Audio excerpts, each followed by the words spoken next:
J'aimerais seulement indiquer la manière dont j'ai découvert ce problème de la permanence de l'objet.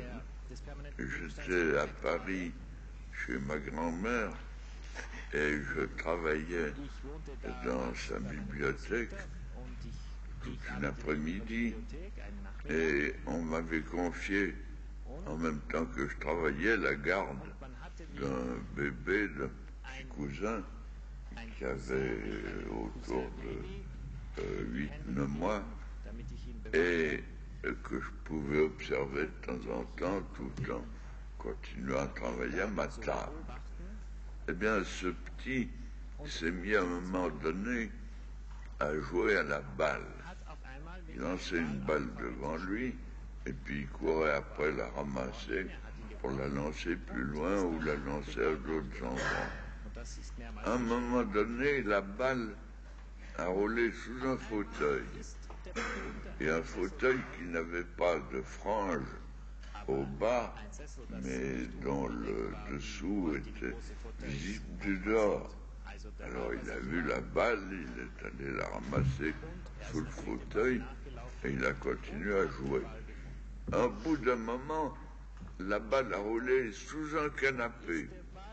Mais cette fois, le canapé était bas, avec des franges jusqu'au sol, de telle sorte que, en cherchant par là, il ne voyait rien de ce qu'il y avait sous le canapé.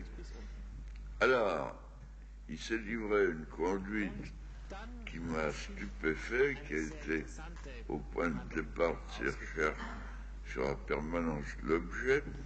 Il s'est relevé du canapé et il est allé droit au fauteuil pour voir s'il allait retrouver la balle. Puisqu'il l'avait retrouvée là une première fois, pas de raison qu'elle ne soit pas là une seconde fois. Autrement dit, il n'y avait pas encore permanence de l'objet lié à ses déplacements successifs dans l'espace, mais il y avait un début de permanence lié au premier endroit où l'objet était retrouvé. Alors je me suis dit, c'est formidable, il faudra quand j'aurai des enfants que je mette tout l'accent sur la recherche de la permanence des objets. Et c'est, vous me demandez la partie que je juge importante de mes recherches, c'était pour moi un point de départ fondamental pour l'étude de l'intelligence sensorimotrice.